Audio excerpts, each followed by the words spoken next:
Good morning, Wednesday of the Octave 2020, where I come to you with a word of encouragement.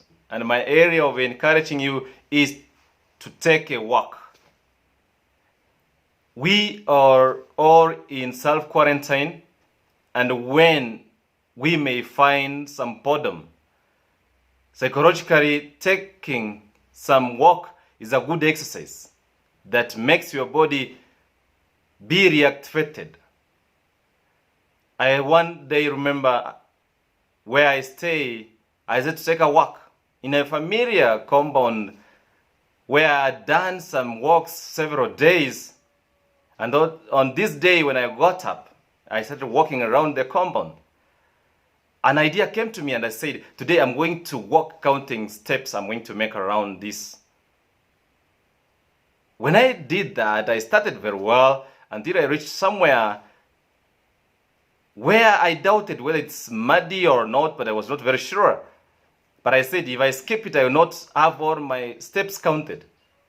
So I valued more of my steps and not where I was to step. I tell you what happened. As I tried to make that next step, that was my end of my walk. Instead of walking, I found myself seated. You can imagine what happened. Do I know what caused it?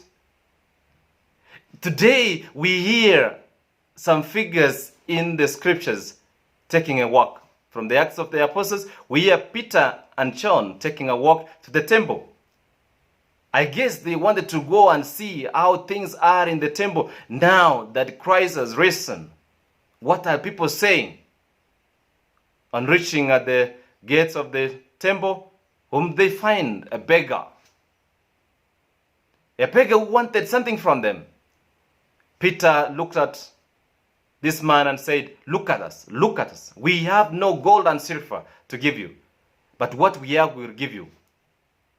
Then Peter said, in the name of Jesus of Nazareth, rise and walk. The man went. They continued with their walk to go to the temple to pray.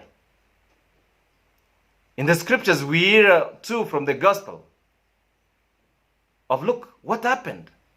There are two disciples on the way to Emmaus. For this one, I want to say, they were taking a walk to escape. They had a very serious discussion, I guess, of what they had lost by staying in Jerusalem. And after all, what had happened?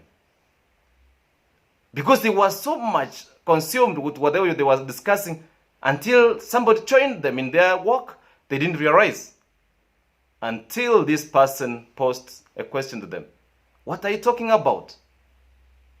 We are told that they looked downcast on him. Why? Why does he seem not to understand what is happening? They had a conversation that ended up with the breaking of the bread. Then they realized it was the Lord. And when they realized it was the Lord, they turned back to Jerusalem. They turned back from taking a wrong walk to where they were supposed to be. Today, I'm not sure which walk you are taking, but I want to encourage you to take these three walks. Take a physical walk. Exercise your body, which is very good. Take your mental walk. Get out of the normal thinking that you have been harboring. And thirdly, take a spiritual walk in this time.